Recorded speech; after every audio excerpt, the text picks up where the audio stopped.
BJP high command ವಿರುದ್ಧವೇ ಅಣ್ಣಾಮಲೈ ಆಕ್ರೋಶ. ಮೈತ್ರಿ ರಾಜಕೀಯದ ವಿರುದ್ಧ ಅಣ್ಣಾಮಲೈ ಪರೋಕ್ಷ ಕಿಡಿ. ಹೌದು, ನಾನು ಮೈತ್ರಿ ವಿರೋಧಿ ಎಂದ ಅಣ್ಣಾಮಲೈ. ದೇಶದಲ್ಲಿ ಮೈತ್ರಿ ರಾಜಕೀಯ ಎಂಬ ಕಾನ್ಸೆಪ್ಟ್ ಕೊನೆಯಾಗಬೇಕು. ಎಐಎಡಿಎಂ ಜೊತೆಗಿನ ಮೈತ್ರಿ ಕಡಿತದ ಬಗ್ಗೆ ಅಣ್ಣಾಮಲೈ ಹೇಳಿಕೆ. ಒಡಿಶಾದಲ್ಲಿ ಮೈತ್ರಿ ಇಲ್ಲದೆ ಬಿಜೆಪಿ ಅಧಿಕಾರಕ್ಕೇರಿದೆ. 20 ವರ್ಷಗಳ ಹಿಂದೆ ಒಡಿಶಾದಲ್ಲಿ ಬಿಜೆಪಿಗೆ ಒಂದೇ ಒಂದು ಇರಲಿಲ್ಲ. ಅದೇ ರೀತಿ ತಮಿಳುನಾಡಿನಲ್ಲಿ ಬಿಜೆಪಿ ಮತಗಳಿಕೆ ಹೆಚ್ಚಾಗಿದೆ. ತನ್ನ ನಿರ್ಧಾರವನ್ನ ಸಮರ್ಥಿಸಿಕೊಂಡ ಅಣ್ಣಾಮಲೈ. ತನ್ನದೇ ಪಕ್ಷದ ನಿರ್ಧಾರಕ್ಕೆ ತದ್ವಿರುದ್ಧ ನಿಲುವು ತಾಳಿದ ಅಣ್ಣಾಮಲೈ. ಕೇಂದ್ರದಲ್ಲಿ ಎನ್ಡಿಎ ಮೈತ್ರಿಕೂಟ ಮೂಲಕ ಬಿಜೆಪಿ ಅಧಿಕಾರಕ್ಕೆ. ಮೈತ್ರಿಯಿಂದಲೇ 3ನೇ ಬಾರಿ ಅಧಿಕಾರ ಹಿಡಿಯಲಿರೋ ಮೋದಿ ತೀರ್ಮಾನವನ್ನೇ ಪ್ರಶ್ನೆ ಮಾಡುವ ದಾಟಿಯಲ್ಲಿ ಅಣ್ಣಾಮಲೈ ಮಾತು. ಈಗಾಗಲೇ ತಮಿಳುನಾಡಿನಲ್ಲಿ ಸೋತು ಸುಣ್ಣರಾಗಿರುವಂತಹ ಅಣ್ಣಾಮಲೈ ಅವರು ಬಿಜೆಪಿ ಹೈಕಮಾಂಡ್ ವಿರುದ್ಧ ಆಕ್ರೋಶ ವ್ಯಕ್ತಪಡಿಸಿದ್ದಾರೆ.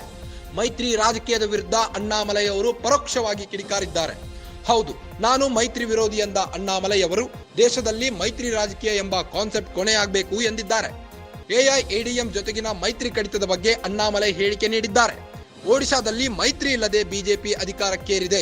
20 ವರ್ಷಗಳ ಹಿಂದೆ ಒಡಿಶಾದಲ್ಲಿ ಬಿಜೆಪಿಗೆ ಒಂದೇ ಒಂದು ಕ್ಷೇತ್ರ ಕೂಡ ಇರಲಿಲ್ಲ. ಅದೇ ರೀತಿ ತಮಿಳುನಾಡಿನಲ್ಲಿ ಬಿಜೆಪಿ ಮತಗಳಿಕೆ ಹೆಚ್ಚಾಗ್ತಿದೆ. ತನ್ನ ನಿರ್ಧಾರವನ್ನ ಸಮರ್ಥಿಸಿಕೊಂಡ ಅಣ್ಣಾಮಲೈ ಅವರು ತನ್ನದೇ ಪಕ್ಷದ ನಿರ್ಧಾರಕ್ಕೆ ತದ್ವಿರುದ್ಧ ನಿಲುವು ತಾಳಿದ್ದಾರೆ.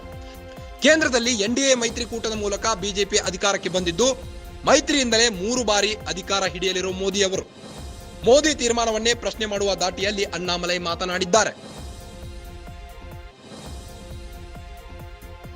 ஒருவேளை அனுசரணையாக வேண்டும் என்று இந்த கட்சி நினைச்சா இன்னொரு தலைவரை போட்டு அனுசரணையா போய்க்குவாங்க.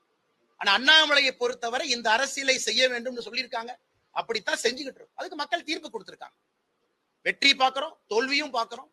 அதை எப்படி அடுத்த கட்டம் எடுத்து செல்ல வேண்டும் என்று யோசிக்கின்றோம், எடுத்து செல்லுவோம். அதனால பாரதிய ஜனதா கட்சி நீங்க பாக்கணும். இன்னைக்கு ஜெயிச்சுட்டா நீங்க என்ன சொல்லுவீங்க? பாரதிய ஜனதா கட்சி தமிழ்நாட்டுல வந்துருச்சு. இந்த பேச்சை இன்னைக்கு தானே வந்திருக்கு. இத்தனை காலமா நோட்டா கட்சின்னு எத்தனை இடத்துல பத்திரிகையில் எழுதுனீங்க. அதனால எங்களை பொறுத்தவரை எங்கள் இலக்குல போறோம். நாளைக்கு காலையில ஆட்சியை பிடிக்க வேண்டும் தமிழகத்துல என்பது எங்களுடைய நோக்கம் இல்லைங்க. அது நடக்காதுன்னு எங்களுக்கு தெரியும். இன்னும் உழைப்பு கொடுக்கணும், இன்னும் ரொம்ப தூரம் போகணும். இந்த நாவடக்கம், அதே நாவடக்கத்தோட அவங்க பேசியிருக்கலாமே. அதே நாவடக்கத்தோட அவங்க பாரதிய ஜனதா கட்சியினுடைய தலைவர்களை தொண்டர்களை மதிச்சிருக்கலாமே. பாரதிய ஜனதா கட்சி இந்த கட்சி அந்த கட்சி இப்போ சொல்றாங்களே,